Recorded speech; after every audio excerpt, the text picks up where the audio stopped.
질문할 분만 자연스럽게 진짜. 예. 우리보다 좀 굉장히 좀 민주적인 나라 영국에서 토니 블레어가 퇴임에 변해서 언론이 자기는 자기 임기 동안 생활하면서 굉장히 힘들었고 그것 때문에 고통스러웠다고 하더라고요. 우리나라조차도.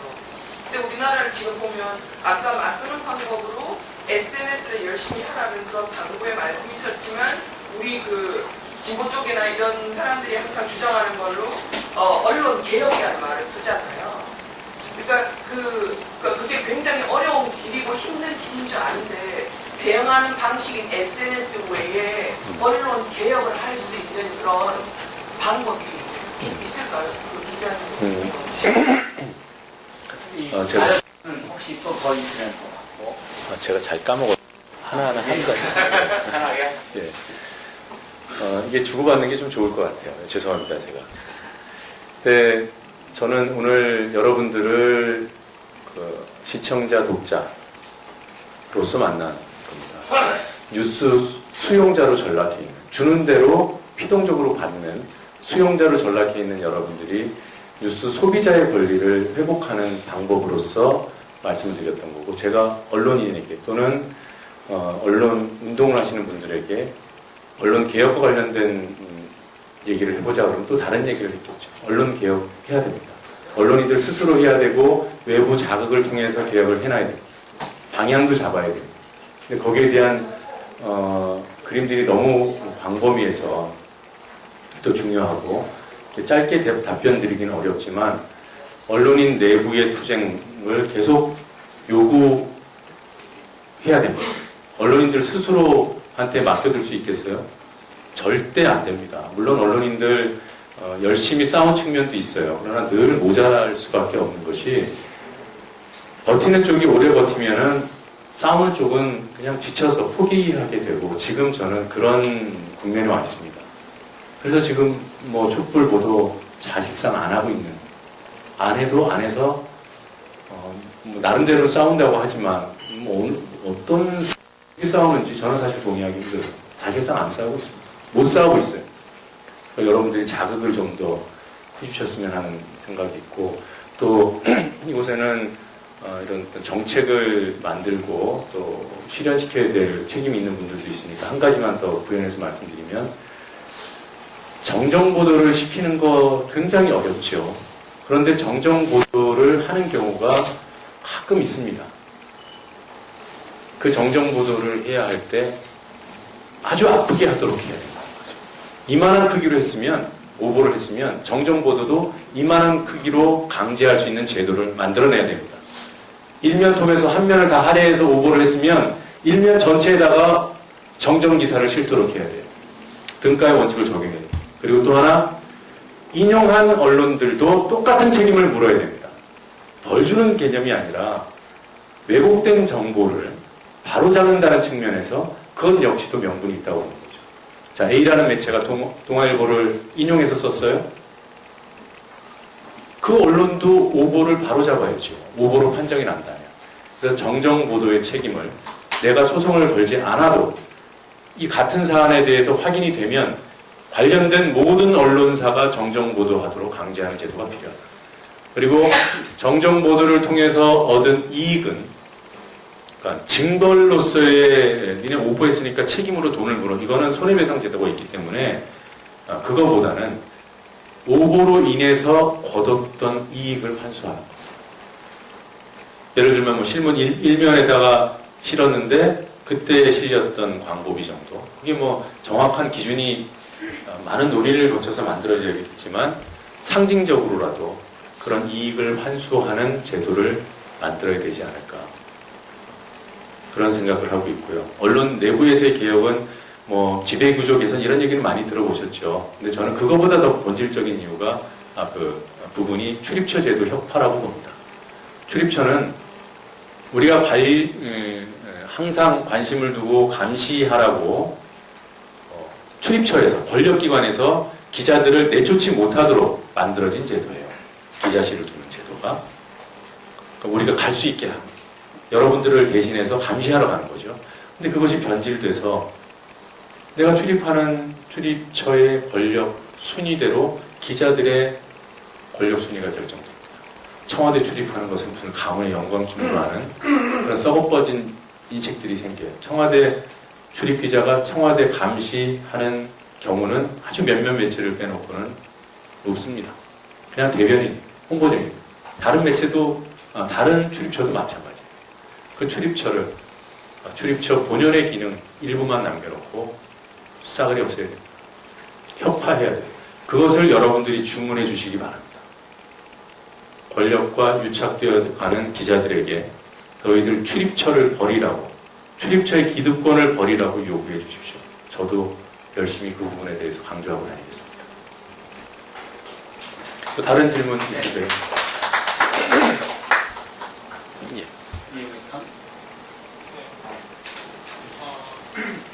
시간이 많이 늦었는데요. 사실 오늘 강연에 아까 개인 노동력, 해직 기자로서 살아가는 노동력에 대한 얘기를 좀 듣고 싶었는데 그런 얘기는 사실 시간이 없어서 못 들어서 아쉽습니다. 최근에 그래도 YTN을 그만두시다가 되게 열심히 활동하시는 걸로 알고 있는데 최근에 어떤 활동하고 계시는지 좀 설명을 해주셨으면 좋겠습니다. 홍보할 수 있는 기회를 주셔서 고맙습니다. 제가 뭐 어줍지 않게 제가 어떻게 살아왔네 이런 얘기 할 거는 없고요. 그야말로 홍보하고 싶은, 알리고 싶은, 나누고 싶은 정보가 있습니다. 하나는 다음 주 월요일부터 아침 7시부터 9시까지 생방송 시사 프로그램 진행을 맡게 됐어요. 국민 TV를 통해서 방송이 될 거고 라디오, 그러니까 음성 프로그램이기 때문에 여러분들이 들으시려면 스마트폰에 그 팟빵 앱을 깔아서 팟빵 앱을 깔면 메인 화면에 제 프로그램이 나올 겁니다. 그걸 라이브로 들으시거나 아니면 팟캐스트에 나중에 녹화해서 올린 것을 들으시거나 아니면 인터넷 국민 TV에 접속하셔서 컴퓨터로 들으실 수 있습니다. 많은 청취를 부탁드리겠습니다. 그리고 한 가지 더 알려드리고 싶은 거는 한 반년 정도 쭉 개인적으로 해왔던 일인데 강정마을에 책을 보내는 그런 일을 하고 있어요. 대한민국의 유명한 소설가, 작가분들 한 400여 명이 작년 말부터 강정마을을 평화의 책마을로 꾸미는 그런 사업을 주민들과 함께 진행해 오고 있습니다. 그래서 일부 평화책방 같은 것을 오픈을 해서 이미 영업을 하고 있고요.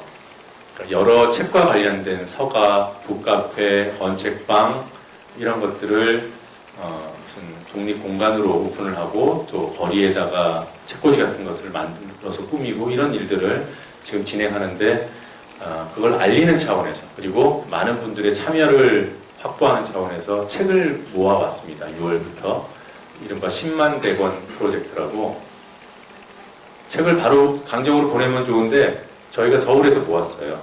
지금 한 3만 권 정도 모았고요. 이걸 10월 17일에 저희가 전세 낸 크루즈선을 타고 책을 싣고 사람들하고 14시간 항해를 해서 제주까지 갑니다. 배 위에서 이러저런 공연도 하고요. 인문학 강연 여러 가지 프로그램들 진행하면서 제주까지 가는 책 전달 행사를 하게 됩니다. 그래서 지금까지 쭉 하고 있는 것은 10만 대권 프로젝트고 그리고 10월 17일에 제주 가는 그 행사는 강정 평화 상륙작전입니다. 평화를 상륙시키는 일에 여러분들도 함께 동참해 주시고 알려주셨으면 고맙겠습니다. 유명한 사람들 많이 옵니다. 그 만화가 윤태호 씨 아시죠? 그분도 같이 가기로 했고요. 가수 이은미 씨도 같이 가기로 했고요. 그 밖에 여러 유명한 소설가, 예술가 이런 분들 가면서 여러 인문학 강좌, 공연 이렇게 재밌게 참여한 사람도 즐겁게 그리고 일도 의미 있게 이렇게 하려고 합니다. 10월 17일 오후 6시 30분에 인천항에서 출항합니다. 전세배를 만들었습니다. 참여해 주십시오. 또 질문 있으십니까? 박문님. 예, 박문님. 오늘 말씀 잘 들었습니다. 2008년도에 그 청계천에서 1000여 명이 KBS로 옮겨서 KBS 촛불을 들다가 한 100여 분이 또 YTN 촛불로 또 가시고 그랬었는데 그때 좀 잘 끝날 줄 알았는데 잘 끝나지 못해서 KBS 촛불은 그 다음에 1월 달에 설 전날까지 있었습니다. 15명이 마지막 촛불을 들고 설 전날 떡을 같이 해먹고 그걸 끝났습니다. 옛날 생각이 좀 납니다. 한 가지는 주장을 하고 싶은데요. 우리 아까 SNS의 중요성 이런 거 말씀하셨고 또 수구 세력들이 그거에 대한 중요성 또 국정원이 그 중요성을 이제 행동으로 옮긴 여러 가지 활동들을 말씀을 하셨는데 2004년도 탄핵정국 직후에 그 당시에 한나라당에서 인터넷 때문에 그래서 2005년도에 약 100억 정도 투자한 걸로 제가 알고 있고 그때 108조가 라는 것이 만들어졌어요. 108개 조를 편성을 해서 인터넷 이제 알바 그걸 이제 그때부터 해서 2006년도 6.2 지방선거 때 승리를 거둔 그래서 역사는 사실은 좀 깊었다 이런 주장을 좀 하고 싶고요. 근데 그런 것들에 대해서 충분히 비리의식을 부여했기 때문에 사실은 지금 이런 상황까지 있었다 이런 주장을 하고 있습니다. 오늘 강의 내용을 말씀하신 걸 보면 조중동을 중심으로 해서 이렇게 말씀하셨어요. 작년에 제가 통진당에 그 진상조사를 연구할 때 하면서 금년도에 여러 가지 좀 상황들을 접합니다. 작년도 12월 달에 그 한겨레에 김인성이라는 사람의 주장이 실렸죠. 그래서 그 주장이 하도 무명랑하고 터무니가 없어서 제가 기사를 써서, 주장을 써서 한겨레에다 보도 좀 해달라고 했는데 보도가 안 됐어요. 끝내.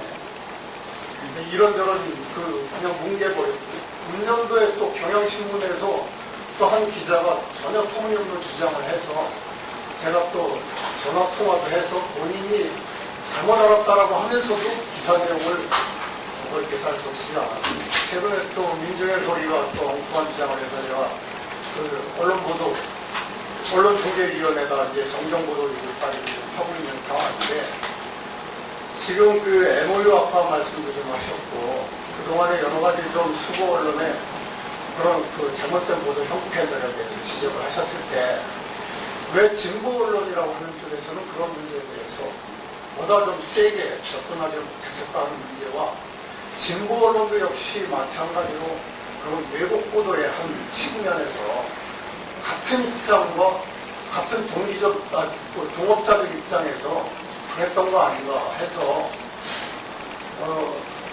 죄송합니다만 이제 진보 언론의 문제를 제가 짚어봐야 될 때가 아닌가. 그래서 오늘 강의 말씀에 그런 부분이 전혀 없어서 조금은 좀 부족한 느낌이 좀 들어서 말씀을 했습니다. 예. 동감합니다. 언론, 예를 들면 뭐 진보 언론이 답이냐? 저는 절대 아니라고 봐요. 그리고 뭐 지금 소위 말하는 대한 언론이 답이냐? 아니죠. 지금 이 복잡다단한 세상에 대안이 어디 있습니까? 그것도 어떤 일개 매체가 어떻게 대안이 될까요? 저 뭐 한겨레라고 주둔하고 싶거나 뭐 이런 생각 전혀 없고요. 상대적으로 파급력이 컸던 기사, 이게 지금 대중을 상대로 한 강연이기 때문에 그랬던 것이고, 한겨레나 경향이든 그게 어떤 매체든 오마이든 무엇이든 중요한 오보 사례가 있으면 제가 아는 한 그걸 일부러 가리려고 하거나 그러진 않을 거고요. 진보 언론과 소위 말하는 이 족벌 언론들 사이에 동료 의식들이 있는가? 저는 일부 있을 수 있다고 봅니다. 왜냐하면 출입처로 엮여 있기 때문에 늘 보는 게 보면 경쟁자이자 동료인 사람들이어서 분명히 그 조직마다 다 문화가 다르고 수준들이 다르겠지만 출입처는 횡으로 언론을 이렇게 이른바 보수화시키고 이렇게 문제를 좀 심화시키고 서로 견제를 못하게 하는 기제로서 작용한다 저는 그렇게 봅니다. 그리고 어떤 SNS에 대한 대응의 시작이 2004년도 제가 정확한 시점은 모르지만 그게 맞고요. 그리고 본질적인 시작은 그 권력 집단에게 언론을 통제해야겠다라는 의지가 상대적으로 조금 더 강하지 않은가. 그리고 굉장히 집요하다. 2004년도에 그렇게 판단을 하고 한 대상이 인터넷뿐만이 아니라요. 방송 선거해야 된다 그랬어요. 제가 돌발 영상으로 제작도 했습니다만 그 탄핵 직후에 그 한나라당 그 무슨 최고위원회인가 고위당직자 회의에서 공개적으로 얘기합니다. 방송 선거해야 된다고. 실제로 2008년도 집권해서 손 봤잖아요. 지금도 보고 있고. 그래서 결국은 매체, 그러니까 여론이 만들어지는 그 매개를 손에 쥐고자 하는 그 의지가 아주 집요한 그런 집단이 아닌가 그렇게 생각을 합니다. 아까 서두르는데 마지막 질문 한 분만 더 갖고. 네.